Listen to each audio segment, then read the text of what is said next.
ने आपको इंस्पायर किया, पर फिर भी हम जानना चाहेंगे कि लिस्टर मैन की कहानी की शुरुआत होती है। हर एक पॉइंट एक शुरुआत पे एक शुरुआत का एक पॉइंट होता है। एवरी संडे रिवर फ्रंट जाते हैं, ठीक है। तो कुछ लोग क्या होते हैं, वहां पर जो ऑडियंस जो पब्लिक आती है ना, वो भी रिपीटेड आती है। रिपीटेड इन द सेंस कि वो एवरी संडे वहां पर आती है। तो वो लोग उनसे आज दूर से देख लिए कि भाई तो फोन लगाओ या बात कर लो, या उससे मिलकर बात कर लो, सॉर्ट आउट कर लो, क्योंकि जो अंदर पड़ा रहता है ना वो बहुत दी गाइडिंग वॉइस हिंदी में आपका स्वागत है। टीजीवी हिंदी आपके बेहतर भविष्य के लिए, और मैं हूं नवीन समला और मैं हूं Payal Mittal. The guiding voice platform का फाउंडर एंड चीफ होस्ट यानी व्यवस्थापक और मुख्य मेजबान। और मैं हूं टीजीवी हिंदी में आपकी को host. The guiding voice Hindi के माध्यम से हम इस दुनिया को कुछ बेहतर बनाना चाहते हैं। हम महत्वपूर्ण बातें करते हैं जिससे कि आपके जीवन और करियर को कुछ बेहतर बना सके।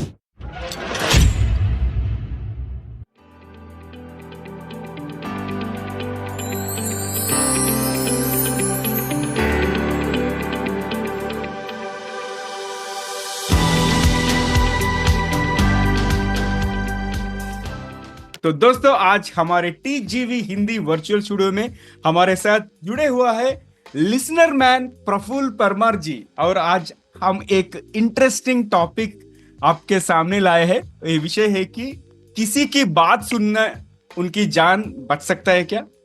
Means listening to someone can save their life. Okay, और लिसनर मैन यानी कि प्रफुल्ल परमार जी से इस विषय के बारे में बात करने से पहले चलिए अपनी मेहमान के दिमाग में थोड़ी गुदगुदी करते हैं। तो प्रफुल्ल जी, हम कुछ रैंडम शब्दों का उल्लेख करेंगे और आपके दिमाग में जो आता है हमारे साथ शेयर करिए। एंड आप you should not think much, ज्यादा मत सोचना। अगर आप तैयार है तो हम शुरू करेंगे। श्योर श्योर, ठीक है। पहला शब्द सुनना, लिसनिंग। सुनना। मैं प्रफुल्ल परमार। ओके, एंड जुड़ना मतलब कनेक्शन। Connection, connection team. अच्छा, टीम। और Yes. टीम। ओके, और एम्पैथी यानी संवेदना। संवेदना। माय मॉम, उनके अंदर बहुत ज्यादा संवेदनशील है बहुत, तो मुझे वही मेरे अंदर में उन्हीं की और से आता है। तो हाँ, माय मॉम। यस। अच्छा, ठीक है, वंडरफुल। और दूसरा शब्द मेरे तरफ से हीलिंग यानी उपचार। Process, healing process. कोई भी किसी भी तरह की हीलिंग प्रोसेस अच्छा। हो के रही वो मुझे चाहिए। तो यस। नाइस। आखिरी शब्द मेरे तरफ से बंधन, बॉन्डिंग। बॉन्डिंग। दोस्त, दोस्त, फ्रेंडशिप। बहुत ही बढ़िया प्रफुल्ल, अभी तक जो आपने हमारे को सवालों के जवाब दिए हैं रैपिड फायर में, बहुत ही अमेजिंग रहे हैं। और मेरी तरफ से भी कुछ शब्द आ रहे हैं। जो है पहला शब्द है स्टोरीज, कहानियां। कहानियां, मूवीज एंड किताबें। बहुत ही अच्छे से। और समर्थन, अगला शब्द मतलब सपोर्ट।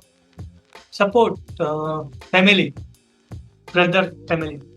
बिल्कुल, हमारी फैमिली सबसे बड़ी सपोर्ट होती है हम सभी। Yes yes. और अगला शब्द आपकी तरफ आ रहा है ग्रोथ, विकास। ग्रोथ, वर्क, काम। और compassion, Karuna. Passion, my mom, सब कुछ उन्हीं है, सब दे। ओके, और लास्ट शब्द अति संवेदनशीलता, या जिसे हम वनरेबिलिटी भी बोलते हैं। एम्पैथी वही हुआ ना, मतलब शायद मेरे ख्याल से। माय चलिए। डैड। हाँ, यस, फैमिली। ओके, ठीक है। और पहले रैपिड फायर राउंड में पार्टिसिपेट करने के लिए बहुत बहुत धन्यवाद। और दूसरे रैपिड फायर राउंड अंत में करेंगे, जब तक आप लगे रहिए। और दोस्तों, टीजीवी हिंदी में आपका स्वागत है, और प्रफुल्ल, टीजीवी हिंदी में आपका स्वागत है। हमारे इस सफर में जुड़ने के लिए बहुत बहुत धन्यवाद। कैसे हो आप? बढ़िया बढ़िया बढ़िया, आप बताओ कैसे हो? हम भी बहुत बढ़िया, ऑन द रोल। और शुरू करते हैं आज का कॉन्वर्सेशन यहाँ से। यानी आपके जीवन और करियर से आपका ब्रीफ एलिवेटर पिच शेयर करिए हमारे ऑडियंस के साथ, ताकि हमारे ऑडियंस आपको कुछ और बेहतर जान पाए। यस, तो मेरा नाम प्रफुल्ल परमार है और पिछले 2 साल अभी आपने जैसे कि मैं अभी इंटरव्यू ये कर रहे हैं हम लोग, तो द लिसनर मैन की मेरे नाम द लिसनर मैन से आप मुझे जान रहे हो। तो पिछले सही 2 साल से हम लोग एक कैंपेन कर रहे हैं जिसमें हम लोग मैं और मेरी टीम लोगों को सुनते हैं, और हमारा यही मोटो है कि लोगों को सुनना है। जितने भी लोग हैं अभी आपको पता है 21वीं सदी चल रही है और इतनी फास्ट हो गया है जीवन कि लोगों के पास ऐसे सुनने वाले लोग कम है।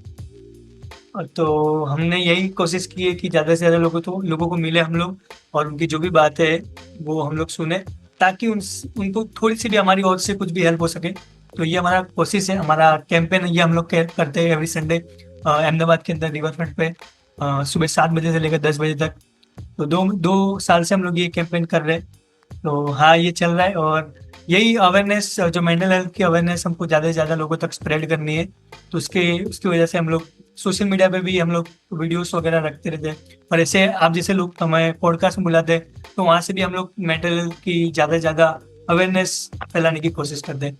तो हाँ, ये चल रहा है 2 साल से द लिसनर मैन, और ये कैंपेन हम लोग मेंटल हेल्थ के लिए कर रहे हैं। यस प्रफुल्ल, इस बारे में आपने बात करी, वो आपने अपने कैंपेन के बारे में बताया, जो कि निश्चित रूप से एक बहुत ही हम्बल और जेनरस कैंपेन है आपकी तरफ से। थोड़ा सा हम 2 लाइनों में आपके बारे में जानना चाहेंगे, आप इससे हट के क्या करते हैं, और बताइए अपने बारे में। यस इसके अलावा, ये कैंपेन के अलावा मेरी खुद की डिजिटल मार्केटिंग की एजेंसी है। मैं अभी अपनी खुद की ऑफिस में बैठा हूँ। तो हाँ, पिछले 7 से 8 साल से मैं इस डिजिटल फील्ड में हूँ, और पिछले 1-2 साल से मैंने अपनी एजेंसी स्टार्ट किया है। तो अभी मैं अपनी एजेंसी रन कर रहा हूँ, और साथ ही साथ इस तरह के कुछ कोशिश हम लोग कर रहे हैं, ताकि सोसाइटी में कुछ ना कुछ हम लोग अपनी कुछ वैल्यू दे पाए। तो हाँ, मुझे चल रहा है अभी। Yes amazing. तो प्रफुल्ल, आपने जैसे बताया कि आप कुछ कोशिशें कर रहे हैं, तो हर कोशिश के पीछे कोई ना कोई आवाज जरूर होती है, और यही है मेरी तरफ से आपको अगला सवाल कि who is your guiding voice? आपके लिए वो गाइडिंग आवाज कौन सी है, या कौन सी थी? क्या चीज ने आपको गाइड किया इस तरफ बढ़ने के लिए? गाइडिंग जो था वो सब कुछ मेरा ही था। मतलब मैंने खुद ही ने खुद को गाइड किया है, और हम लोग आगे अभी तक जहाँ पे भी पहुंचे वो खुद के बलबूते पे खुद से ही सीखा है। खुद ही ने मिस्टेक किए और उसी से सीखे, और तभी आगे बढ़ पाए। तो खुद ही ने खुद को गाइड किया हुआ है। और ये कहाँ से आता है, मतलब कैसे स्टार्ट किया, क्यों स्टार्ट किया, तो बताऊँ तो मतलब मुझे भी एक बार डिप्रेशन फील हुआ था। ये डिप्रेशन हुआ था 2020 में। तो मुझे लगा कि मेरे पास बात करने वाला कोई नहीं है, मैं अकेला हो गया हूँ, मेरे पास ऐसे लोग नहीं, मेरे आसपास इस तरह का इन्वायरमेंट नहीं है कि मैं अपनी बात खुल के बोल सकूं। तो तब से वो दिमाग में था ही एक थॉट कि मुझे जो चीज़ हुई है वो दुनिया में और किसी को भी हो सकती है। और मैंने जब देखा कि मेंटल हेल्थ की जो प्रॉब्लम है, हर 5वें बंदे, हर चौथे बंदे में वो मेंटल हेल्थ का इश्यू होता है। उसको डिप्रेशन है या कोई सा भी डिसऑर्डर है, हर एक 3-4 बंदे में एक बंदे को इस तरह की बीमारी है या प्रॉब्लम है। तो मुझे लगा कि सोसाइटी में इस चीज़ की नीड है, लोगों को ये प्रॉब्लम है, तो हम लोग क्या हेल्प कर सकते हैं, हमारी ओर से क्या सोसाइटी में या लोगों को हम लोग हेल्प कर सकते हैं। तो थोड़ा ब्रेनस्टॉर्मिंग किया। मुझे भी एक बार डिप्रेशन हुआ है, तो मुझे पता चला कि इस तरह की बीमारी, इस तरह की थॉट प्रोसेस हो जाती है, इस तरह के हम लोग हरकतें कर सकते हैं, इस तरह की हमारी मेंटल हेल्थ खराब हो सकती है। तो मुझे वो चीज़ मैंने एक्सपीरियंस किया, तो मुझे लगा कि जो मैंने एक्सपीरियंस किया है वो फिर मैं उसमें से बाहर निकला। किस तरह बाहर निकला, जो मेरा प्रोसेस था वो था। तो मुझे लगा कि हम लोगों को हील करते हैं, लोगों को हील करने की कोशिश करते हैं, और उनकी जो भी बात है उनको अकेला फील नहीं करना। जो मैंने फील किया था अकेला, मुझे लगता था मैं बहुत अकेला हो गया हूँ, तो लोगों को नहीं करवाना है फील। इसके लिए हम लोग एक कम्युनिटी बना रहे हैं, एक स्पेस क्रिएट कर रहे हैं जहाँ पर आके लोग अपनी बात जो है वो खुलकर बता सके। तो हाँ, यही मतलब मेरा ही स्टोरी था। उसमें से थोड़ा मैंने दिमाग लगाया और थोड़ा फिर इस तरह से स्टार्ट किया। आपका पर्पस, जो भी उद्देश्य है वो तो सही है, and that is very very essential. आजकल सब लोग फिजिकल हेल्थ के बारे में बात करते हैं, मगर थोड़े ही लोग मेंटल हेल्थ के ऊपर फोकस करते हैं। और आप जो काम कर रहे हैं वो तो बहुत इंस्पिरेशनल लग रहा है हमें। और प्रफुल्ल, आपके इस सफर में ऐसे कौन सी 3 चीज है जिसके वजह से आप आज इधर तक पहुंच सके? ऐसी चीज सबसे पहली बात अगर है तो वो है ऑनेस्टी। जो जब मैंने ये स्टार्ट किया, जब मैंने सोचा कि ऐसा कुछ करते हैं, तो उसमें मेरा कुछ ऐसा मिलावट नहीं था। जो मुझे प्योर, जो मुझे लगा, मेरा जो गट्स फीलिंग था, जो मुझे लगा कि ये करना चाहिए, उसके अंदर कोई मिलावट नहीं थी। जो मेरा फर्स्ट थॉट था कि अच्छा ये करते हैं, तो मेरा ऑनेस्टी था। मतलब उसके अंदर कोई जात का कुछ मिलावट नहीं था कि मैं ज्यादा फेमस हो जाऊंगा या वट कुछ भी, किसी तरह का मुझे प्रॉफिट होगा या वट कुछ भी। तो फर्स्ट मेरा ऑनेस्टी था। और अगर कोई भी अपने जीवन में कुछ भी काम करना चाहता है तो फर्स्ट ये है कि कोई मिलावट नहीं होनी चाहिए आपके आपके थॉट प्रोसेस में या आपकी आप जो भी काम करने जा रहे हो उसके अंदर। फर्स्ट है ऑनेस्टी, और दूसरा है कंसिस्टेंसी। कंसिस्टेंसी में बोलूंगा कि कंसिस्टेंसी बहुत इंपॉर्टेंट है हर फील्ड में। आप कोई भी काम कर रहे हो, किसी भी तरह का काम कर रहे हो, उसके अंदर कंसिस्टेंसी बहुत मैटर करती है। ऐसा नहीं कि आज सोचा और आज किया, फिर कल नहीं मजा आ रहा है तो नहीं कर रहे, ये नहीं होता है। अगर आपने कुछ ठाना है, आपको कुछ करना है, तो उसको कंसिस्टेंसी रखनी पड़ेगी। वो 1 साल 2 साल 5 साल आपको भले ही रिजल्ट ना मिले, पर वो कंसिस्टेंसी रखनी बहुत इंपॉर्टेंट है, क्योंकि आपको नहीं पता कब क्या हो जाने वाला है। राइट। तो बस आप अपने काम पे फोकस करिए, कंसिस्टेंसी रखिए, तो वो ज्यादा मैटर करती है। तो आज मुझे यहाँ पे पहुंचाने के लिए कंसिस्टेंसी बहुत मैटर करती है। पिछले 1.5 या 2 साल से हम लोग कंसिस्टेंसी एवरी संडे हम लोग कैंपेन करते हैं। फिर कल अच्छा। यानी आज सैटरडे, तो कल भी हम लोग जाएंगे, कल सुबह कैंपेन करने वाले। तो पिछले 1.5 साल से हम लोग स्किप ही नहीं करते, हम लोग एवरी वीक जाते हैं और अच्छा। हम लोग कैंपेन करते हैं। तो ये कंसिस्टेंसी ने यहाँ तक पहुंचाया है। और 2 चीज हुई, और तीसरी चीज है कि टीम वर्क, कम्युनिटी, और आपके जो लोग हैं, आपकी जो टीम है, वो ज्यादा मैटर करती है। क्योंकि अच्छा। ऐसा नहीं होता है कि आप अकेले ही सब कुछ कर लोगे। ऐसा नहीं होता है कि तुम ही तब वो हो कि तुम अकेले ही सब कुछ जीत लोगे, दुनिया जीत लोगे। आपको लोग लगेंगे, आपको ऐसे अच्छे लोग लगेंगे, आपको टीम चाहिए, तभी आप जाके ग्रो कर सकते हो। तो मेरे लिए मेरी टीम भी बहुत मायने रखती है। तो ये है कि कंसिस्टेंसी है, ऑनेस्टी और टीम वर्क, तो ये 3 चीज हमने यहाँ तक पहुँचाया है। यस। प्रफुल्ल, शायद आप बिजनेस नहीं करते हैं, लेकिन तब भी आपने ना ये बिजनेसमैन वाली बातें करी हैं, इतना एम्पैथेटिक होकर के, कि ये सारी चीजें एक सक्सेसफुल मैन बनाती है। आप बिजनेस हो 100% या कोई भी फील्ड हो, ये Yes. चीजें सारी मिलके एक परफेक्ट सक्सेसफुल पर्सन बनाती हैं। तो आपके टिप्स ये जो आपने शेयर करे हैं, निश्चित रूप से हमारी ऑडियंस को बहुत अच्छे लगेंगे, और वो इन पे चलेंगे तो निश्चित रूप से आपके जैसा सक्सेस भी देख पाएंगे। 100%. और आगे बढ़ते हैं। लिसनर ब्रांड की कहानी के लिए आपने हमें बताया कि एक आपका फेज आया जहां पर आपको जरूरत लगी किसी से बात करने की, और उस चीज ने आपको इंस्पायर किया। पर फिर भी हम जानना चाहेंगे कि लिसनर मैन की कहानी की शुरुआत होती है, हर एक पॉइंट एक शुरुआत का एक पॉइंट होता है जहां पर लगता है कि नहीं भाई, अब तो मुझे ये करना ही करना है, मैं अब ये ठान चुका हूं। सिर्फ वो सोच कहाँ बनी, और वो सोच को इम्प्लीमेंट करने का वो जो पॉइंट आया कि नहीं अब मेरे को ये शुरू करना है, वो क्या था, वो जानना चाहेंगे आप। जी। जैसे कि 2019-20 में मुझे डिप्रेशन जो फील हुआ, डिप्रेशन आया मुझे, और उसके बाद तो मुझे खुद हील होना था। तो उसका वो टाइम लगता है, जैसे कि मेंटल हेल्थ हमारे सही होने में एक प्रोसेस होती है, 6 महीना, किसी को साल लगते हैं, किसी को सालों साल लगते हैं। तो प्रोसेस ऐसा नहीं होता है कि 1 महीने में तुम हील हो गए। तो जब मुझे डिप्रेशन आया तो थोड़ा वक्त लगा। 2020 2021 तक थोड़ा ठीक हो गया था मैं कि हाँ सही है अब। और फिर 2022 में फिर मैंने अपने काम पे बहुत ध्यान दिया, अपना जो बिजनेस था उसके अंदर बहुत ध्यान दिया। तो 2021-22 और फिर 2023 के एंड तक आने वाले थे, जब सितंबर अक्टूबर चल रहा था 2023 का, तब मुझे लगा कि मैं ना बहुत बहुत ज्यादा काम कर रहा था उस टाइम पे 2023 तक। तो मुझे लगा कि यार बस यही करने आए क्या, मतलब उसका कुछ वैल्यू नहीं था। जैसे कि मैं कमर्शियल वर्क कर रहा था और जो पैसे कमा रहा था, नो डाउट सब कुछ था, बट ये था, मुझे ऐसा लग रहा था कि यार तुम कुछ सोसाइटी के लिए कुछ कर रहे हो, तुम कुछ वैल्यू प्रोवाइड कर रहे हो कि नहीं। मेरा ये है कि सिर्फ काम करने के लिए काम नहीं करना है, उसका कुछ वैल्यू होना चाहिए। तो मुझे वो थॉट तब आया कि यार अपने काम तो कर रहे, पर उस काम की वजह से किसी को हेल्प हो रही है, कुछ वैल्यू किसी को प्रोवाइड कर रहे, किसी की लाइफ चेंज हो रही है या नहीं हो रही है। तो तब मुझे वो थॉट आया। तब मैंने सोचा कि हाँ चलो, थोड़ा ये काम तो मेरा बिजनेस तो मैं कर रहा हूँ, उसके अलावा मैं क्या कर सकता हूँ, मैं सोसाइटी को क्या दे सकता हूँ। तब मुझे थॉट आया तो थॉट तो मैंने था 2019-20 में कि मुझे डिप्रेशन आया था, मुझे लगता था कि मैं अकेला फील कर रहा हूँ, तो ऐसा लोगों को भी होता होगा। तो वो फिर से 2023 में मुझे वो थॉट आया कि हाँ चलो इस पे मेंटल हेल्थ पे कुछ करते हैं। तो मैंने 2023 में अक्टूबर महीने में अपनी नोट में लिख दिया था कि ऐसे रैंडम लिखता मैं, जो मुझे कुछ आइडिया आता है ना तो मैं अपनी नोट्स में लिख देता कुछ भी, ऐसे रैंडम कुछ भी आइडिया। तो मैंने 2023 में अक्टूबर महीने में 2023 हाँ अक्टूबर नहीं 2023 या 2022 के अक्टूबर, सॉरी थोड़ा मिसिंग हो रहा है, 2023 जब 2023 में हमने स्टार्ट कर दिया, 2022 के अक्टूबर महीने में, यस। तो मैंने लिख दिया था कि एक बंदा हो, वो एक बोर्ड लेके खड़ा हो जिसमें लिखा हो तुम कहो मैं सुनूं, और लोग आके अपनी बात उससे कहे।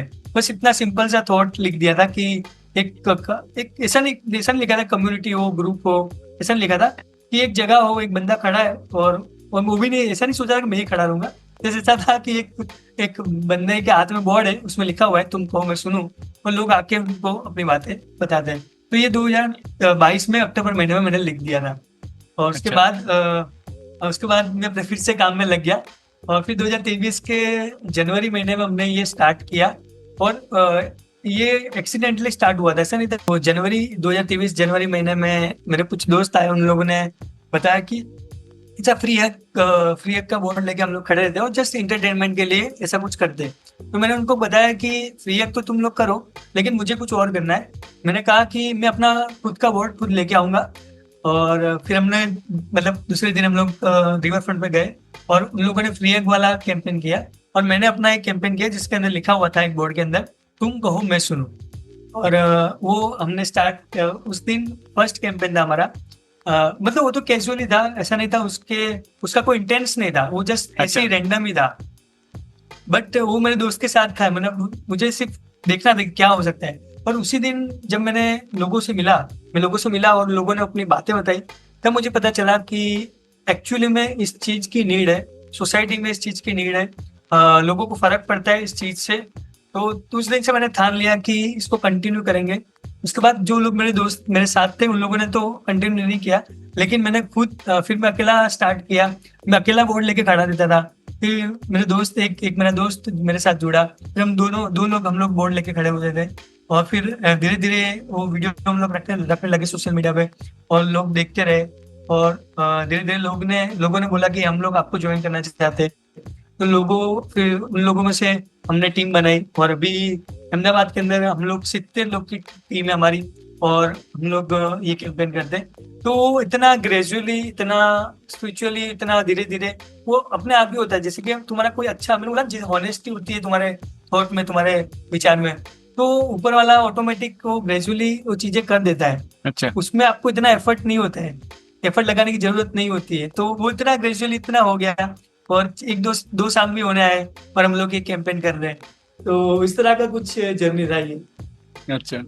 और आपको पहले बार जब वो बोर्ड होल्ड किया था, जब मन में क्या फिर रहा था, लाइक आपके माइंड में कुछ शर्माया क्या आप? yes, बहुत नर्वस था मैं इंट्रोवर्ट इंसान हूँ, तो मुझे तो इतना फियर था, इतना मैं नर्वस था कि लोग क्या सोचेंगे, लोगों को पता चलेगा कि नहीं मैं क्या इंटेंट से खड़ा हूँ। तो मुझे तो बहुत वो था कि यार क्या मतलब फिर भी मैं खड़ा था, मतलब ठीक है देखते तो क्या हो सकता है, क्या लोगों का क्या रिस्पॉन्स है। फिर भी मैं खड़ा था, और फिर एक दो लोग आए ना, फिर वो कॉन्फिडेंस अपने आप आ जाता है कि अच्छा ठीक है, कुछ इतना भी कुछ वो नहीं है, सब इंसान ये सब लोग अपने ही लोग हैं। तो लोगों से फिर बातचीत शुरू किया तो कॉन्फिडेंस आ गया, और फिर सेकंड कैंपेन किया, फिर इस तरह से कैंपेन करते रहे, तो कॉन्फिडेंस एक अलग आया। और लोगों ने भी बताया मुझे कि जब लोग मिलते थे और लोगों को हम बताते कि हम लोग इस तरह का काम कर रहे हैं, हम लोग इस तरह का सोच रहे हैं, तो लोग ने बहुत अप्रिशिएट किया हमको कि you are doing great job, continue करो, इस तरह कोई काम नहीं कर रहा है, आप कर दो, वेल एंड गुड। तो इस तरह वो चीज मुझे बहुत इंस्पायर किया, तब जाके मैं उसको फिर कंटिन्यू करने के लिए मुझे मोटिवेशन मिला। अच्छा। तो हाँ ये था। और पहले दिन कोई आके आपके साथ शेयर किया क्या पहले दिन? नहीं तो जी अच्छा, यस। अच्छा, आप फिर से उनके साथ अभी कांटेक्ट में है क्या? नहीं तो वो टच में है नहीं अभी? हाँ हो सकता है, क्योंकि हाँ मेरे इंस्टाग्राम पे फॉलोअर्स में होंगे वो कहीं ना कहीं। मुझे अच्छा। याद नहीं, क्योंकि मैं इतने लोगों से मिला हूँ तो मुझे पता ही नहीं है अब। मतलब मुझे अगर थोड़ा सा मुझे हिंट दे देंगे कि हमने बात किया था, इस तरह की कुछ बात थी, तो मुझे याद आ जाएगा। हम्म हम्म हाँ जी। ठीक है। और हम ये जानना चाहेंगे कि आपके हिसाब से ये एक्टिव लिसनिंग या सिर्फ किसी को सही तरीके से सुनना संबंधों को कैसे बेहतर बना सकता है? बहुत ज्यादा सुनना इतना इतना सही चीज है। सुन इतनी छोटी सी चीज, आप इतना मतलब देखो, अभी आप सुन रहे हो, ठीक है ना? कितना सिंपल, कितना स्वीट चीज है ना सुनना। पर यही लोग नहीं कर पा रहे, यही लोग नहीं कर पा रहे। लोगों सबको यही है कि मुझे बोलना है, मेरी बात सुनो। अरे भाई साहब, तुम सुनो तो सही। सुनना इतना इम्पोर्टेंट चीज है। वो मैं तो बोला, बोलना भी इतना इम्पोर्टेंट नहीं है, सुनना सबसे इम्पोर्टेंट चीज है। और वो तुम्हारी अंडरस्टैंडिंग बढ़ाता है। अगर आप किसी को आर्गुमेंट का, अगर किसी दो जन की आर्गुमेंट हो रही है, तो फिर ऐसा नहीं है कि तुम दोनों बोल रहे हो। अगर कोई अपना पर्सपेक्टिव रख रहा है, तो दूसरे को सुनना पड़ेगा वो क्या बोलना चाह रहा है। अगर आप उसका सुनोगे तो आपको उसका पर्सपेक्टिव पता चलेगा कि वो क्या बोलना चाह रहा है, तो उसमें अंडरस्टैंडिंग बढ़ेगी आपकी। तो बहुत ज्यादा जरूरी है सुनना। तो आप दो, मतलब रिलेशनशिप हो या फ्रेंडशिप हो, किसी कलीग हो आपका, वोट और कुछ भी, कहीं पे भी आप जा रहे हो, किसी से भी मिल रहे हो, तो सुनना बहुत ज्यादा इंपॉर्टेंट है। आपकी अंडरस्टैंडिंग बढ़ाता है दो जनों के बीच में। तो बढ़िया चीज है। और कितना इसमें एफर्ट थोड़ी लगता है, बोलने में एफर्ट लगता है, ये अच्छा बोलने में एफर्ट लगता है, कुछ बढ़िया बोलने में एफर्ट लग रहा है, सुनने में थोड़ी एफर्ट लग रहा है। तुम अच्छे से सुन लो ना, ठीक, शांत रहना है बस।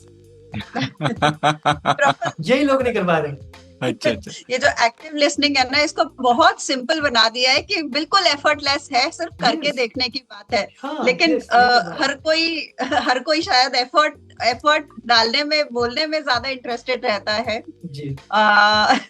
तो आपके सुनने सुनाने के जो जर्नी रही है, हम जानना चाहेंगे कि कोई एक तो मेमोरेबल स्टोरी होगी जो आपने सुनी होगी और आपको याद रह गई। एक बहुत सारी, मतलब कहानियों का अभी तो भंडार है मेरे पास। बहुत ज्यादा कहानियां हैं, बहुत ज्यादा है। और मतलब ये भी है कि लोग मुझे अपनी बातें बताते, तो ये होता है कि कॉन्फिडेंशियल है, कि अगर मैं, कोई मुझे बात बताता है तो वो किसी को ना पता चले, वो सिर्फ मुझ तक ही रहे। तो ये भी मैं ज्यादा से ज्यादा कोशिश करता हूँ कि वो बात किसी को ना पता चले। और वो भी वही इंटेंस से मुझे बताते हैं, यही ट्रस्ट से मुझे बताते हैं कि मैं इनको बताऊंगा तो ये चीज कहीं और भी बातें नहीं बताएंगे या वोटेवर, ये चीज। और कहानियां बहुत है, अच्छी कहानियां बहुत है। एक कोई भी एक जरूर शेयर करिए, ताकि हमारे जो ऑडियंस है उनको भी पता चलेगी कि आप नाम ना लीजिए, भले ही हम जानते हैं कॉन्फिडेंशियलिटी और ट्रस्ट जो आपने बिल्ड किया है अपने लोगों के साथ। ओके, कोई एक चीज जो याद। यस, मैं एक बात बताता हूँ, मैंने वो अगले अपने और भी इंटरव्यू में बताया हुआ है, तो ठीक है मैं बताता हूँ वो चीज। कि हम लोग कैंपेन कर रहे थे 2023 में, मार्च या 1-2 महीना हुआ था कैंपेन स्टार्ट हुए, 2 मार्च या अप्रैल चल रहा था। तो हम लोग कांकरिया, अहमदाबाद के अंदर कांकरिया है, हम लोग वहाँ कैंपेन कर रहे थे। तो हम लोग बोर्ड लेके खड़े थे, 2-3 लोग थे हम लोग। तो एक अंकल वहाँ पर आए, 75-70 तक एज था उनका। तो उन्होंने मुझे बताया, उन्होंने मुझसे पूछा कि आप क्यों खड़े हो, क्या कर रहे हो, क्या करना चाहते हो, बोर्ड लेके क्यों खड़े हो। तो मैंने अंकल को बताया कि अंकल, हम लोग यहाँ पे खड़े ताकि लोग जिसको अपनी बातें बतानी हो, वो यहाँ पर आके उनकी बात बता सके। तो अंकल ने बोला अच्छा ठीक ऐसा है। तो अंकल ने फिर मैंने फिर उनको पूछा कि आप कुछ बताना हो तो आप मुझे बता सकते हो। तो फिर अंकल थोड़ा कंफर्टेबल हुए और उन्होंने अपनी बातें बताई। तो उन्होंने बात ऐसी बताई कि अंकल पिछले 11 साल से अहमदाबाद के अंदर अकेले रह रहे हैं। उनके पास पूरा एक बंगलो है, उनका बंगलो है पूरा, बहुत पैसा है, कुछ सब कुछ है। मतलब वो अभी रिटायर हो गए थे, और पैसा है, बंगलो सब कुछ है, घर वे सब कुछ है। पर पिछले 11 साल से वो अकेले रह रहे हैं, क्योंकि उनके जो भी डॉक्टर वगैरह है वो अमेरिका में शिफ्ट हो चुके हैं। अच्छा। तो हाँ, उनकी जॉब ग्रुप लग गई है, तो वो लोग वहीं शिफ्ट हो गए।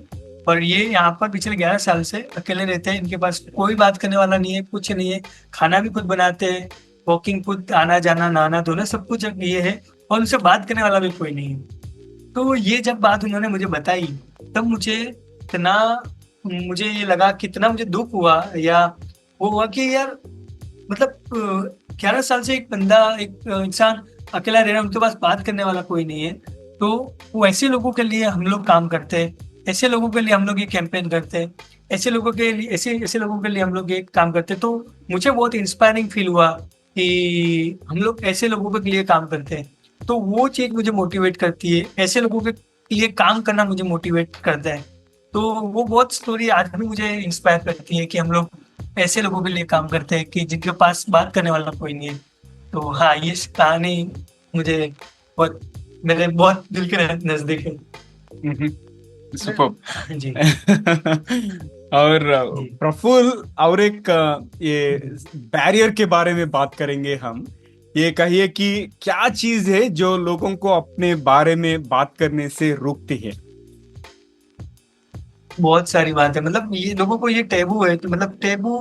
और ये है कि जैसे कि मुझे, मेरी कोई बात है, ठीक है ना, तो मैं अपने दोस्तों को नहीं बता पा रहा हूँ, क्योंकि उनको ऐसा लगता है कि मैं अपने दोस्त को बताऊंगा तो वो मेरी मजाक उड़ाएंगे। अगर मैं अपनी किसी कोई कमी, मुझ में कोई कमी है, तो मैं ये बात अपने किसी दोस्त को बताऊंगा तो वो मेरी मजाक उड़ाएगा। लोगों को ऐसा लगता है कि अगर मैं मेरी बात मेरी फैमिली को बताऊंगा या अपने दोस्तों को बताऊंगा, अपने जानने वालों को बताऊंगा, तो उनको ऐसा लगता है कि ये बात तो किसी और को बता देगा, वो किसी और को अच्छा। बता देगा। और सब में मेरी ये जो मेरी खामी है वो चीज सबको पता चल जाएगी। तो अच्छा। लोग जो अपनी बात होती है ना वो बता नहीं पाते हैं। ये उनका ये रहता है कि उनको डर रहता है कि मेरी जो बात है वो किसी और को ना पता चल जाए। तो इसीलिए वो अपनी बात नहीं बता पाते। तो हाँ, यही बैरियर है। और लोगों को लगता है, और लोगों के पास बात करने वाले लोग भी कम है, ऐसे कंफर्ट देने वाले लोग कम है, ऐसे सुनने वाले लोग कम है।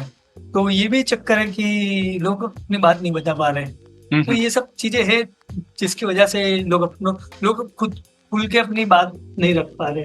तो कहीं ना कहीं आपकी बातों से जरूर ये हमें समझ आती है कि कंफर्ट, ट्रस्ट और एक बिना जजमेंटल होकर के किसी को सुनना कितना जरूरी है। क्योंकि यही चीजें अगर आप किसी को देते हैं तो वो आकर के आपसे बात बिना कुछ सोचे समझे या बिना किसी उसके अपनी बात रख पाएंगे।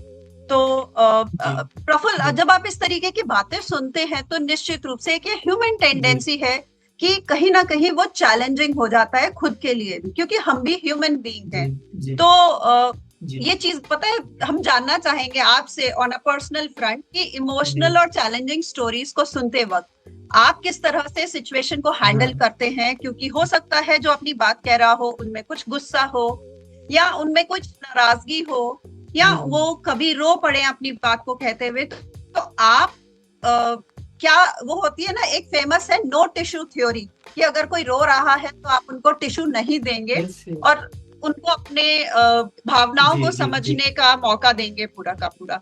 तो ये बताइए कि उस समय आप अपनी उस सिचुएशन को कैसे हैंडल करते हैं?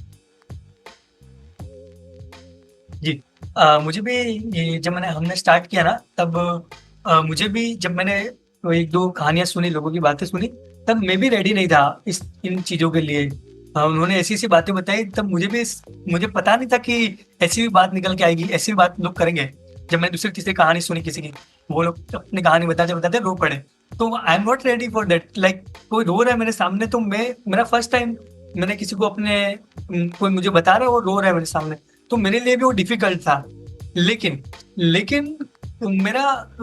ये मेरा बाय बॉर्न है, ऐसा है कि मेरा व्यक्तित्व यही है कि मैं ज्यादातर सुनता हूँ। मेरा ये नहीं कि मैं एफर्ट कर रहा हूँ सुनने के लिए, मेरा नेचर ही यही है कि मैं कम बोलता हूँ और ज्यादा सुनता हूँ। तो मुझे इतना वो इफेक्ट नहीं करता वो चीजें कि यार कुछ भी बोले जा रहा हूँ मुझे सुनना पड़ रहा है। नहीं, वो मेरे लिए एफर्टलेस वो चीज है, इतना नेचुरल चीज है कि मुझे इतना एफर्ट नहीं करना पड़ता, मुझे इतना अपने आप को नहीं संभालना पड़ता, क्योंकि मेरा नेचर यही है। मैंने देखा हुआ है चीजें, मैंने अपनी फैमिली में देखा हुआ है, मुझे फैमिली से मैंने सीखा हुआ है। तो वो मेरा नेचर ही है, बाय नेचर वो आता है चीजें। तो मुझे इतना दिक्कत नहीं होता कि लोग मुझे, जैसे कि हम लोग कैंपेन करते थे ना जहाँ हम लोग रिवर फ्रंट पे, तो वहाँ पर बहुत सारे साइकोलॉजिस्ट भी मुझसे मिलने आए और उन्होंने मुझे ये बताया कि मुझे बताया कि तू तेरा ध्यान रखना, अगर तू लोगों को सुन तो रहा है लेकिन तू तेरा भी ध्यान रखना कि तू लोगों को सुन के तेरे को इफेक्ट ना हो। तो मुझे ऐसा लोगों ने बताया, वो साइकोलॉजिस्ट ने मुझे बताया कि तू तेरा ध्यान रख भाई, तू तो वो लोग तो तुझे बता देंगे, वो सारा तो सब कुछ है वो तुझ पे डाल के चले जाएंगे, बट तेरा क्या। तो तब मैंने भी उनको यही बताया कि मैं ये मेरा प्रोसेस, ये मेरा बाय बॉर्न है, मतलब मैं ये बहुत पहले से करता आ रहा हूँ। अच्छा, ये नहीं है कि मैंने लिसनर मैन स्टार्ट कर दिया तब से मैं सुन रहा हूँ, मैं बहुत पहले से सुनता आ रहा हूँ। मेरा नेचर में ही ये है। ऐसा नहीं होता है कि ये नहीं है कि लिसनर मैन स्टार्ट हुआ तब से ही मैं इस तरह की चीजें कर रहा हूँ या मेंटल हेल्थ पर काम कर रहा हूँ, लिसनिंग वाली जो भी चीजें, मेरा ये नेचर ही है। तब जाके लिसनर मैन आज से लिसनर मैन यानी 1-2 साल से लिसनर मैन नहीं है, वो बहुत पहले से लिसनर मैन है। वो पहले अभी नाम उसका अभी हुआ है, तो वो पहले से वो चलता आ रहा है। तो मुझे इतना वो नहीं होता है, और अभी तो इतना लोगों को सुना है, इतना लोगों को सुन लिया है, तो एक कॉन्फिडेंस है, एक पता है कि कैसे बात करनी है, अगर कोई रो रहा है तो उसको कैसे ट्रीट करना है, अगर कोई गुस्से से भी बात कर रहा है तो उसको कैसे ट्रीट करना है। तो वो स्किल भी है, एक नेचर भी मेरा है, तो इसी तरह से मुझे इतना वो नहीं होता, मैं कर लेता हूँ, मतलब वो वाली बात है। प्रफुल्ल, ये ना जो आपने बात कही, इसमें ऐसा लग रहा है कि you are the chosen one, की एक होता है ना कि आपके अंदर वो क्षमता होती है तभी आपको उस काम में डाला जाता है। जी 100%। मैं यूनिवर्स में बहुत बिलीव करता हूँ कि वो जहाँ भी अपने को प्लेस करता है ना, वो सही प्लेस करता है। जो भी देता है, जिससे भी मिलवाता है, वो यूनिवर्स कुछ ना कुछ कारण से ही वो अपने को भेजता है वहाँ पे जहाँ पे भी भेजता है। तो हाँ, तो उसी ने भेजा है, तो कर रहे बस। हम टीजीवी के स्टोरी के साथ रिलेट करते हैं, जो भी आप बोल रहे हैं। मैं खुद का भी इंट्रोस्पेक्शन कर रहा हूँ कि हाउ इट ऑल स्टार्टेड, वो शुरुआत कैसे है, हम पायल से कैसे मिला, मैं आपसे कैसे मिल रहा हूँ, राइट, एवरीथिंग, सब कुछ एक उद्देश्य है यूनिवर्स का। वंडरफुल। और प्रफुल्ल, अभी तक के आपके एक्सपीरियंस में क्या कोई कॉमन थीम्स है, जो जितनी भी स्टोरीज आपके साथ लोगों ने शेयर किया उसमें से कोई थीम्स है क्या? हर तरह की कहानी, हर तरह के लोग आते हैं, हर तरह की कहानी आती है। ऐसा नहीं है कि कोई पर्टिकुलर इसी तरह के मुद्दे पर लोग बातें करते हैं, हर तरह के मुद्दे पर, और इस तरह के मुद्दे पर जो आपने कभी सुने भी नहीं होंगे और सोचे भी नहीं होंगे, उस तरह के किस्से, उस तरह की बातें लोगों के पास हो चुकी है। मतलब ये कहानी नहीं है कोई पिक्चर की या कोई किताब की, ये रियल लाइफ में किसी के साथ हो चुकी बातें हैं, और तुम अपनी सोच से भी परे है। ये नहीं होता है कि सिर्फ रिलेशनशिप का प्रॉब्लम हो रहा है, सिर्फ मनी का प्रॉब्लम हो रहा है, या कुछ फ्रीडम का कोई किसी को प्रॉब्लम हो रहा है, उससे भी बढ़कर, उससे भी परे लोगों को प्रॉब्लम, उससे परे लोगों की कहानियां हैं। तो कोई इस तरह की, कोई एक ही तरह की किसी को प्रॉब्लम नहीं है, बहुत जितने लोग हैं उतनी कहानियां हैं, उतनी तरह की किस्से, उतने तरह के मतलब उन लोगों की बातें हैं। तो हाँ, हर तरह के लोग आते हैं, हर तरह की बातें वो करते हैं। प्रफुल्ल, बातचीत बहुत अच्छी लग रही है, और अब कुछ आपके बारे में जानना चाहेंगे कि इस लिसनर मैन के सफर में लोगों की कहानियां सुनते सुनते आपकी पर्सनल ग्रोथ में क्या असर डाला है इन कहानियों ने, क्योंकि कहीं ना कहीं ये इफेक्ट तो करती हैं। जी पर्सनल ग्रोथ में बहुत ज्यादा, मतलब जैसे कि देखो, कुछ लोग ने मुझे अपनी कहानी बताई, ठीक है ना, तो क्या होता है, जैसे कि किसी ने बताया कि मुझे कि मैंने शेयर मार्केट के अंदर इतना इन्वेस्ट किया था और मेरे 5 लाख रुपए डूब गए, ठीक है ना। अच्छा। तो उसने मुझे बताया कि क्या प्रोसेस था, उसने क्या किया, कहाँ से पैसे लगाए, किस में लगाया, क्या नहीं लगा, ठीक है। तो उसने मुझे बताया, तो मुझे पता चल गया कि भाई साहब, शेयर मार्केट में ऐसे पैसे नहीं लगाते। तो ऐसे पर्सनल ग्रोथ मेरी ये हुई, किसी ने मुझे, ये एक बात हो गई, ठीक है ना। तो मुझे पता चला कि फाइनेंस देखना है तो फाइनेंशियली मुझे इस तरह का समझ आई कि भाई साहब ये चीज नहीं करनी है, ठीक है ना। किसी में बिजनेसमैन से मिला, वो उसने धंधे में लॉस खाया, तो उसको डिप्रेशन आया, तो उसने मुझे अपनी बात बताई, तो मुझे पता चला कि बिजनेस में ये चीज नहीं करनी है। ये मुझे समझ आई, तो मैंने अपने बिजनेस में वो अप्लाई किया, तो मुझे ग्रोथ मिली। उसके बाद बताया कि रिलेशनशिप में मैं था या मैं थी, तो ये चीज उसने ऐसे किया या मैंने कुछ ऐसा किया, मैंने गलती कर दी या उसने कुछ ऐसी गलती की, इसकी वजह से हमारी जो रिलेशनशिप थी वो ब्रेक हो गई। तो मुझे पता चला कि अच्छा ओके ये गलती नहीं करनी अपने रिलेशनशिप में। तो वहां पर भी मुझे ग्रोथ मिली। तो मेरे जो रिलेशनशिप अभी है वो सारे अच्छे से चल रहे हैं। तो ऐसी हर एक कहानी, हर एक किस्से तुमको कुछ ना कुछ सिखाते हैं। तो मुझे तो पिछले 2 साल में इतने सारे कहानी किस्से मैंने सुने। तो मेरी लाइफ में मेरा बहुत ज्यादा ग्रोथ हुआ है, मुझे इतना ज्यादा सीखने को मिला है। ताकि क्योंकि ये होता है, देखो अगर अगर तुम खुद गलती कर लो और सीख लो तो ठीक है, या फिर किसी ने और ने गलती की उससे तुम सीख लो तो भी ठीक है। तो लोगों ने जो गलतियां किया उन्होंने जो मुझे बताया उससे मैंने सीख ली है। और काफी अच्छा मतलब मैं अपने आप में भी, मुझे मेरी अंडरस्टैंडिंग बढ़ी है कि कैसे चीजें होती है, लोगों को क्या क्या प्रॉब्लम होती है, कैसे दुनिया चल रही है। तो पर्सनल लेवल पे बहुत ज्यादा ग्रोथ मिली है। हाँ, ये है। राइट। प्रफुल्ल, मैंने एक बात का बिलीव करता हूँ कि अगर ओपन कम्युनिकेशन है जो भी पर्सनल लाइफ में या प्रोफेशनल लाइफ में, वो भेदभाव को हटा सकते हैं। Right, we can if we discuss things openly, बहुत सारा इजी होता है अपना काम, और जिस से रिलेशन भी अच्छी तरह से होता है। मगर कुछ लोग ऐसे होते हैं कि उनका फीलिंग्स एक्सप्रेस नहीं कर पाता है। उन लोगों के लिए आपका एडवाइस क्या है, आपका सलाह क्या है? यही एडवाइस मैं खुद भी नहीं कर पाता था पहले।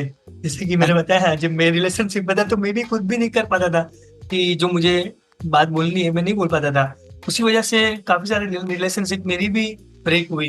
तो उसी से मैंने सीखा कि जो भी तुमको लगता है, फिर होता है मिसअंडरस्टैंडिंग हो जाती है। तुम अज्यूम कर लेते हो। जब आप जैसे कि आपको कुछ बोलना था, आपने नहीं बोला, तो आपने अज्यूम कर लिया कि अच्छा वो कुछ ऐसा ही होगा, वो बंदा ऐसा ही होगा, वो बंदी कुछ ऐसी ही होगी। पर आपने अपनी बात जो होती, आपको जो भी लग रहा है आपने उसको बोल दिया होता, तो वो क्लेरिफिकेशन हो जाता वहां पर कि क्या है एक्चुअली में क्या है। पर आप अज्यूम कर लेते हो कि ऐसी कुछ चीजें होगी, तो वो सही नहीं होता। आप हर बार सही नहीं हो सकते। तो मेरा तो ये कहना है कि आपको जो भी आपके अंदर जो बात है, आप कुछ भी डाउट है या वोटेवर, किसी से भी कुछ बात करनी है, किसी को भी कुछ कहना है, तो फोन लगाओ या बात कर लो, या उससे मिलकर बात कर लो, सॉर्ट आउट कर लो। क्योंकि जो अंदर पड़ा रहता है ना, वो बहुत ज्यादा फिर वो वेट है, मतलब तुम लेके चल रहे हो, वो तुम ज्यादा लॉन्ग टाइम तक लेके नहीं चल सकते। वो आपको बोझ देगा ऊपर से, आपकी जीना हराम कर देगा। उससे अच्छा बेटर है कि बोल दो। तो ये बेटर है कि, और उससे से चीजें हल होती है। आप अस्यूम करके फिर कुछ भी मतलब बातें नहीं बना सकते। आप क्लियरिफिकेशन बहुत जरूरी है। कोई भी रिलेशनशिप है या किसी भी दो इंसान के बीच में कोई भी चीजें है, तो वो क्लियर होनी बहुत जरूरी है। तो अंडरस्टैंडिंग अच्छी होती है, बॉन्डिंग अच्छी हो जाती है इससे। तो जो भी आपके मन में है वो बता दो, ये है। तो प्रफुल्ल, बिल्कुल सही कहा आपने कि एक्सप्रेस करने के लिए बात करना जरूरी है। तो बस बिना सोचे समझे कि अगर आपको लगता है किसी से बात करनी है, फोन उठाइए, मिलिए, जाइए, बात कीजिए। और बात करेंगे तो बात की शुरुआत के बाद सब कुछ हो जाएगा, सब चीजें क्लैरिफाई हो जाएंगी। तो सही लगी आपकी ये बात कि बात करना बहुत जरूरी है। तो प्रफुल्ल, आपने जैसे बताया कि बात करना जरूरी है, और बात करने के बाद जरूरी है कि कोई आपको सुने। तो मैं आपसे जानना चाहूंगी कि आज के इस वायरल वीडियोस और वायरल ऑडियोज के जमाने में जो लोग लाइफ को नेगेटिव इम्पैक्ट कर रहे हैं, लाइफ को लोगों की, आप कैसे लोगों में अपनी बात कहने के लिए एक सेफ स्पेस देते हैं? क्या चीज उन्हें लगती है आपके अंदर कि वो आकर के इतनी कंफर्टेबली आपसे बात कर सकते हैं? तो निश्चित आप में वो कुछ देखते होंगे या आपका अप्रोच देखते होंगे, तो वो बताइए, वो क्या है? जी, मतलब हम लोग है ना, ये हम लोग सामने वाले को अप्रोच नहीं कर रहे कि हम लोग को उनके पास नहीं जाते कि आप हमें अपनी बात बताओ। हम लोग सिर्फ वहां खड़े होते हैं। हम लोग किसी को ये नहीं बोलते कि आप अपनी बात बताओ। हम लोग खड़े, अगर आपको लग रहा है अगर आप हम पे ट्रस्ट कर रहे हो तो आप हमें बताओ। क्योंकि समटाइम क्या होता है ना, मतलब तुम बोल के किसी से लोगे ना तो इतना मजा नहीं है उसके अंदर। वो लोग सामने से अगर बात बता रहे हैं ना तो उसका मजा है। तो हम लोग सिर्फ खड़े रहते हैं। तो हम लोग ये अप्रोच नहीं करेंगे तो आप अपनी बात बताओ। तो क्या होता है ना, जैसे कि हम लोग एवरी संडे रिवर फ्रंट जाते हैं, ठीक है। तो कुछ लोग क्या होते हैं, वहां पर जो ऑडियंस, जो पब्लिक आती है ना, वो भी रिपीटेड आती है। रिपीटेड इन द सेंस कि वो एवरी संडे वहां पर आती है। तो वो लोग उनसे आज दूर से देख लिए कि भाई कुछ ऐसा कैंपेन चल रहा है, तो वो लोग तब नहीं बता रहे। फिर वो दूसरे संडे आते हैं, वो लोग हमें देख रहे कि यार क्या है, मतलब वो लोग थोड़ा जानने की कोशिश करते हैं, उनको भी लगता है कि मैं जाऊँ ना जाऊँ ना जाऊँ जाऊँ ना जाऊँ, तो दोबारा भी नहीं जाते। हम लोग तीसरे संडे में वहीं खड़े रहते हैं, तो तीसरे टाइम तो वो बंदा वहां पर आ ही जाएगा, क्योंकि हम लोग ये नहीं फोर्स नहीं कर रहे किसी को कि आप अपनी बात बताओ, ठीक है ना। तो ये और तीन वीक हो गए, तो उनको भी लगता है कि यार ये लोग कुछ ऑथेंटिक कुछ चीजें कर, ऐसा नहीं है कि एक दिन के लिए हम लोग खड़े वहां पे, हम लोग पिछले 1.5 साल से खड़े। तो वो वहाँ पे ऑथेंटिसिटी, वहाँ पर हमारी जो ट्रस्ट वाली जो बात है वो वहाँ पे बिल्ड होती है। उनको लगता है कि ये जेन्युइनली कुछ करना चाहते हैं, ये लोग जेन्युइनली हर संडे यहाँ पर आते हैं, तो इनको मेरी बात जो है वो बतानी पड़ेगी। या फिर दूसरी चीज अगर मैं बताऊँ तो हम लोग वहाँ खड़े रहते हैं, तो हमारे सोशल मीडिया लोग पूछते हैं कि लोग तुम कैसे कम NGO से आते हो, तुम्हारा कम्युनिटी है या कुछ है, तो हम बोलते हैं ऐसा कोई है नहीं, हम लोग सोशल मीडिया पे एक्टिव है इस तरह से। तो हम लोग सोशल मीडिया हमारा हैंडल देते हैं, तो वहाँ पे भी लोग देखते हैं और उनको पता चलता है कि हम लोग काफी सारे सोशल मीडिया के ने हमारा इंटरव्यू लिया हुआ है, या इस तरह से ऑथेंटिक काफी सारी चीजें हम लोग को इवेंट किए हुए हैं। गुजरात यूनिवर्सिटी से, बहुत सारी यूनिवर्सिटी से हम लोग जुड़े हुए हैं, और संस्था से भी जुड़े हुए हैं, NGO से जुड़े हुए हैं। तो लोगों को वहाँ पे भी ट्रस्ट बिल्ड होता है कि हम लोग कुछ अच्छा ही कर रहे हैं, या उनको जो भी बात बतानी है वो सही जगह पे आए। तो वहाँ से ऑथेंटिसिटी क्रिएट होती है, और लोग अपनी बात जो है और बताते हैं। और हम भी जब अगर कोई आ गया है तो हम भी उनको कंफर्ट देते हैं, हम उनको मेक श्योर करते हैं कि उनकी जो भी बात है वो सिर्फ हमारी तक ही रहेगी, और हम लोग भी कोशिश करते हैं कि उनकी जो भी बात है वो सुने अच्छी तरह और गाइड करें अच्छे से। तो हाँ, ये प्रोसेस होती है पूरी। हाँ बिल्कुल। तो कंसिस्टेंसी एंड ऑनेस्टी आपकी अप्रोच, आपने बोला आप किसी के पास नहीं जाते हैं, लेकिन शायद कंसिस्टेंसी और ऑनेस्टी है जो लोगों के पास आपको लोगों को लेकर आती है आपके पास। Right, perfect. और प्रफुल्ल, अब तक तो अद्भुत बातचीत रही है, और आइए कुछ दिलचस्प रैपिड फायर प्रश्न पूछकर एपिसोड में कुछ मसाला जुड़ेंगे। अगर आप तैयार है तो दूसरा रैपिड फायर राउंड शुरू करेंगे। परफेक्ट। और मेरा पहला सवाल दूसरे रैपिड फायर राउंड में, यदि आपके पास कहीं भी एक विशाल, मतलब एक बहुत बड़ा बिलबोर्ड हो सकता है जिस पर कुछ भी हो, तो वह क्या कहेगा? मतलब वो होर्डिंग जो हाँ रास्ते में लगते हैं उस तरह से। राइट उसके अंदर, हाँ, उसके अंदर मैं लिखूंगा सब ठीक हो जाएगा, सब ठीक हो जाएगा, सब ठीक हो जाएगा, सब ठीक हो जाएगा। हाँ, क्योंकि कोई बंदा ऐसे, मतलब मैंने सोचा भी था, मैं करने वाला भी हूँ कि मत बहुत उसके अंदर पैसा भी लगेगा, बट मैं करूंगा कि अहमदाबाद के अंदर जो बिल बोर्ड नहीं होता, मतलब होर्डिंग लगते, वहां पर 1 दिन 2 दिन या एक के लिए खाली इतना ही लिखना होना चाहिए, सब ठीक हो जाएगा। ताकि जो अपनी ड्राइविंग करके जो कोई जा रहा है, तो उसको वो कुछ परेशान है, दिमाग में कुछ चल रहा है, और वो पढ़ेगा कि सब ठीक हो जाएगा, तो एक उसको थोड़ा आएगा यार, किसी ने उसको एक पॉजिटिव थोड़ा आएगा कि हाँ यार सब ठीक हो जाएगा, सब ठीक हो जाएगा। तो हाँ, तो ये सब ठीक हो जाएगा, मैं करूंगा शायद। बिल्कुल। और प्रफुल्ल, मैं ना आपकी हर बात जो आप यहाँ बोल रहे हैं, मैं सिर्फ ये कह रही हूँ कि ये जरूर पूरी होगी, क्योंकि आपने विजुअलाइजेशन करके जो चीजों को आयाम तक पहुंचाया है, उनको एक रूप दिया है, फ्रेमवर्क दिया है हम जिसे बोलें, तो हम ये बिलबोर्ड जरूर देखेंगे, और मैं जब देखूंगी मैं आपको फोटो खींच के जरूर शेयर करूंगी। और चलिए, एक नटखट सा सवाल आपकी तरफ कि यदि आपको किसी सेलिब्रिटी के साथ डेट करना होगा तो वो कौन होंगी और कौन होंगे और क्यों?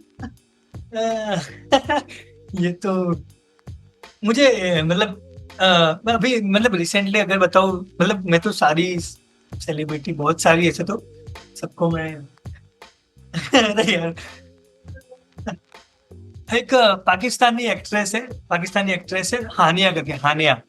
अच्छा, हानिया, यस जी। हाँ, तो अभी मैं कुछ दिनों से, मतलब हाँ, मेरी फीड में चल रही है, तो डेफिनेटली रिसेंटली। ठीक है, और हम ये कहेंगे कि शायद हानिया भी ये देखें और आपके DM में जरूर वो एक मैसेज डालें। बहुत बड़ी, आई होप सो। और प्रफुल्ल, अगर आप एक दिन के लिए नियंता यानी डिक्टेटर बन के ऐसा एक नियम बनाने का मौका मिले जिसे सभी को मानना होगा, तो आप क्या नियम बनाओगे? वही कि लोग एक दूसरे को सुनो, मतलब यही है कि अगर तुम कुछ एक सवाल बोल रहे हो ना, तो एक सवाल किसी का सुनना भी पड़ेगा। ये रूल होना चाहिए। अगर तुम किसी को कुछ बोल रहे हो तुम्हारे में ये भी रूल होना चाहिए कि वो बंदा भी कुछ बोलेगा और तुमको सुनना पड़ेगा। तो ये रूल होना चाहिए। मतलब आई डोंट नो ये कितना सही है गलत है, बट हाँ मतलब इस तरह का कुछ होना चाहिए। गिव एंड टेक रिलेशनशिप होना चाहिए, 100%, और वो भी इक्वल, बराबर का। चलिए, बहुत सही बात करी। और आगे है एक और मजेदार सा सवाल कि अगर आपको किसी फिल्म के रीमेक में हीरो या हीरोइन बनने का मौका मिले तो आप कौन सी फिल्म करना चाहेंगे? मेरी फेवरेट फिल्म है तमाशा, इम्तियाज अली की तमाशा फिल्म है। उसके अंदर रणवीर कपूर है। तो मैं अगर मतलब वो तो मेरा लाइफ पूरा उसी से चेंज हुआ है। तो मैं अगर मौका क्या मतलब जिस बात है कि हाँ अगर रणवीर कपूर की जगह मैं हूँ तो भी मतलब मेरी ही कहानी है वो। तो अगर मैं होता उस जगह तो भी अच्छे से मैं निभा पाता, या मैं होता तो सही रहता। तो ये वाली बात है। और एक तुम्बाड़ करके एक मूवी है, तुम्बाड़, तो हाँ यस, तुम्बाड़ मूवी में लीड एक्टर में, और तमाशा मूवी में। अच्छा। ठीक है, और आगे बढ़ते हैं। यदि आपको अपना जीवन किसी के साथ लाइफ लॉन्ग या एक दिन के लिए बदलना पड़े तो और कौन होगा और क्यों? एक दिन के लिए नहीं, पर मतलब एक दिन के लिए ठीक है। तो मेरे मेंटोर जाकिर खान जो है वो स्टैंड अप कॉमेडियन है, और काफी अच्छा शायरी करते हैं, काफी अच्छा स्टोरी टेलिंग करते हैं। मैं बहुत उनको मानता हूँ, अपना मेंटोर मानता हूँ। उन जैसा कुछ करना चाहता हूँ। उन्होंने जो बताया है, उन्होंने जो सीखा है वो बांटते रहते हैं। वो कहते रहते हैं उनकी शायरियों में, उनके स्टैंड अप कॉमेडी के शो में, और उनकी स्टोरी टेलिंग में। तो मैं चाहता हूँ कि उन्होंने जो अभी वो जो लाइफ जी रहे वैसी लाइफ जीने को मिले तो बढ़िया हो। पर मैं एक दिन के लिए नहीं जीना चाहता। मैं वैसी लाइफ खुद बनाऊंगा और पूरी लाइफ उसी तरह की लाइफ, उससे भी बेहतर लाइफ जीऊंगा। तो हाँ, जाकिर खान की जो लाइफ है अभी वैसी लाइफ में जीना चाहता हूँ, वैसा कुछ। प्रफुल्ल, अमेजिंग इंस्पिरेशन बोलूंगी मैं से, इन्फ्लुएंस नहीं बोलूंगी, इंस्पिरेशन बोलूंगी। तो निश्चित रूप से आपकी पॉजिटिविटी देख करके हमको भी पॉजिटिव वाइब्स आ रही हैं कि आप अपने लिए बहुत अच्छी लाइफ बनाएं, और आपके उसके लिए हम सभी की टीजीवी टीम की तरफ से ऑल दी बेस्ट है। और आखिरी सवाल कि ऐसा कौन सा आधुनिक यंत्र है या मॉडर्न गैजेट जो आप देखना चाहेंगे बने हुए, या फिर खुद ही बनाना चाहेंगे? ऐसा तो कुछ है नहीं, मतलब ऐसा तो क्या ही हो सकता है। मतलब ऐसा आधुनिक नहीं हो सकता, फिर वो रियलिस्टिक होना चाहिए। या मुझे नहीं हो पाएगा। मतलब आप बताइए, कोई बात नहीं, हम इमेजिनेशन की बात कर रहे हैं। नहीं, ये स्किप कर दे। ठीक है, नो प्रॉब्लम। और आखिरी सवाल है, जो भी मानसिक समस्याओं से जुड़ रहे लोगों को आपकी क्या सलाह है? What is your advice to those struggling with mental health issues? देखो यार, बहुत सब, अगर आपको ऐसा लग रहा है कि आपको अकेले को ये बीमारी है, या आपको अकेले को ये प्रॉब्लम हो रही है, बट ऐसा नहीं है। यहाँ पे हर बंदा किसी ना किसी प्रॉब्लम से जूझ रहा है। तो ये नहीं करना है कि मेरे साथ ही क्यों होता है। हम लोग ये ऊपर वाले से फरियाद करते रहते हैं कि मेरे साथ ही क्यों, मुझे ही क्यों। आपको पता नहीं है कि लोग कैसी कैसी सिचुएशन से गुजर रहे। आप जब लोगों से मिलोगे ना, तब आपको पता चलेगा कि मेरी प्रॉब्लम तो कुछ नहीं है, मेरे से भी बहुत बड़ी बड़ी प्रॉब्लम लोगों को है, फिर भी वो जिंदा है, फिर भी वो अपना जीवन जो है आसानी से गुजार रहे, अच्छे से गुजार रहे। तो ये सोचना है कि हमको जो भी मिला हुआ है, हमको जो भी हमारे पास है उसमें खुश रहना है। अगर प्रॉब्लम भी आ रही है तो ये सोचना है कि यही जीवन है।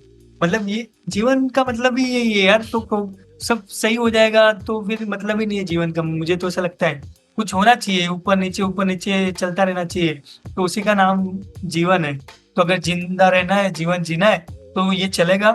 तो जो भी प्रॉब्लम आ रही है उसको सही से हैंडल करो, उससे लड़ो और उसको एक्सेप्ट करो। अगर आप भागोगे ना, तो भागना वो तुम्हारे पीछे पड़ी रहेगी। भागना नहीं है, वही रुके रहना, खड़े रहना है। और प्रॉब्लम आ रही है तो उसको फेस करना है, उससे लड़ना है कि ठीक है, बता कहाँ तक लड़ेगी। तो वो एक टाइम तक वो प्रॉब्लम ही बोलेगी ठीक है भाई ये बंदा तो यार नहीं हटने वाला, तो प्रॉब्लम चली जाएगी। तो खड़े रहना है, मतलब डटे रहना है, तो उसका सामना करना है और प्रॉब्लम जो भी है उसको एक्सेप्ट करना है। तो जाके फिर जीने में कुछ मजा आएगा। और प्रॉब्लम तो आती रहेगी, आज ये वाली खत्म होगी तो दूसरी चालू हो जाएगी। तो यही जीवन है और ऐसे ही चलती है जिंदगी। तो मजे करो यार, इतनी छोटी छोटी प्रॉब्लम को लेकर इतना वो मत हो जाओ कि यार मेरे साथ क्या ही हो गया। जियो, अच्छे से जियो, प्रॉब्लम है तो भी जियो, नहीं है तो भी जियो। अच्छे से जीना बहुत इंपॉर्टेंट है। आपने को एक ये मनुष्य अवतार मिला है तो उसको अच्छे से यूटिलाइज करो, कुछ अच्छा काम करो, अपने आसपास के लोगों में कुछ हेल्प कर सको तो ये करो। बस तो यही है, थोड़ा इतना घबराना नहीं है, डट के रहना है और फेस करना है जो भी है, जो भी आ रहे हैं, जो भी है, सब कुछ हो जाता है, सब कुछ। Perfect, perfect. तो दिस टू शिल पास, वो कोट याद आया मुझे और आपसे बात करने से। और प्रफुल्ल, आज हमारे साथ जुड़ने के लिए बहुत बहुत धन्यवाद और हमें बहुत अच्छा लगा, मजा आया आपसे बात करने से। और आपको टीजीवी हिंदी में इंटरव्यू एक्सपीरियंस कैसे लगा? बहुत बढ़िया, मतलब मैं बहुत ज्यादा खुल के बोल पाया। मतलब कभी कभी ये होता है कि मैंने बहुत सारे इंटरव्यू भी दिए तो उसमें बहुत सारा लाइट अप सेटअप नहीं ये सब होता है। तो कभी कभी ये होता है कि मैं अपनी बात जो है वो एक्चुअली मैं जो मेरे अंदर जो चीज है वो बता नहीं पाता कभी कभी। बट यहाँ पर ऐसा लगता है कि मैं अपने दो दोस्तों के साथ बैठा हुआ हूँ और जो भी बात है वो अच्छे से शेयर कर पा रहा हूँ बिना हिचक हिचक किए। तो बहुत बढ़िया प्लेटफॉर्म है आपका और ऐसे इंस्पायरिंग लोगों को बुलाते रहिए ताकि हम भी कुछ किसी को वैल्यू ऐड कर पाए, किसी की लाइफ में कुछ Absolutely. पॉजिटिव चेंज कर पाए। तो बढ़िया प्लेटफॉर्म है, बस ऐसे ही लोगों को बुलाते रहिए और बस ऐसे ही पॉडकास्ट करते रहिए। जरूर जरूर करेंगे। और Payal, thank you so much for connecting to listener man. Thank you so तो मच, थैंक यू। एंड तो दोस्तों, ये था आज का हमारा episode the listener man Praful Parmar के साथ। और आखिरी के भाग से पहले आपसे एक विनती है, अगर आपने अब तक टीजीवी चैनल को सब्सक्राइब नहीं किए तो अभी कर लीजिए। और अगर आपको ये एपिसोड पसंद आया तो अपने 3 करीब के लोगों से भी शेयर कीजिए, शायद उन्हें भी इससे कोई फायदा हो या कोई टिप्पणी उन्हें भी पसंद आए। तो धन्यवाद। और अब हम आ गए हैं हम ट्रिविया सेक्शन पे। तो वो है हमारा सामान्य ज्ञान। चलिए आज बात करते हैं फैक्ट्स के बारे में। तो जब हम किसी से सहानुभूति रखते हैं तो हमारा मस्तिष्क ऑक्सीटोसिन नामक हार्मोन्स छोड़ता है, जिसे अक्सर प्रेम हार्मोन, लव हार्मोन्स या बॉन्डिंग हार्मोन्स कहा जाता है। ऑक्सीटोसिन सामाजिक बंधन और विश्वास को बढ़ाता है, जिसे हम दूसरों के करीब महसूस करते हैं। यह न्यूरोकेमिकल प्रतिक्रिया एम्पैथेटिक बिहेवियर रखने में योगदान करती है और इससे हम अपने सोशल और पर्सनल रिश्तों को बेहतर बनाए रखने में हेल्प मिलती है। और ये सहानुभूति आंशिक रूप से आनुवंशिक होती है, मतलब ये पार्टली जेनेटिक होता है, जबकि सहानुभूति का विकास अक्सर हमारे अनुभवों और वातावरण से होता है। शोध से यानी रिसर्च से पता चलता है कि हमारे सहानुभूतिपूर्ण क्षमताओं का लगभग 10 से 15% हिस्सा हमारे जीन से प्रभावित होता है। और इसका अर्थ यह है कि कुछ लोगों में स्वाभाविक रूप से सहानुभूति का स्तर अधिक हो सकता है, लेकिन यह भी साबित हुआ है कि सहानुभूति को सचेत अभ्यास और सामाजिक संपर्कों के माध्यम से विकसित और मजबूत किया जा सकता है। तो यही है हमारा ट्रिविया एम्पैथी के बारे में, और यही पे हम समाप्त करते हैं आज का एपिसोड। तो दोस्तों, टीजीवी हिंदी में ट्यून करने के लिए बहुत बहुत धन्यवाद। अगर आपको कोई प्रतिक्रिया है या सजेशंस है, अगर आप किसी को हमारे मेहमान करके बुलाना चाहे तो भी हमें ईमेल करिए। हमारा ईमेल एड्रेस tgvhindi@gmail.com।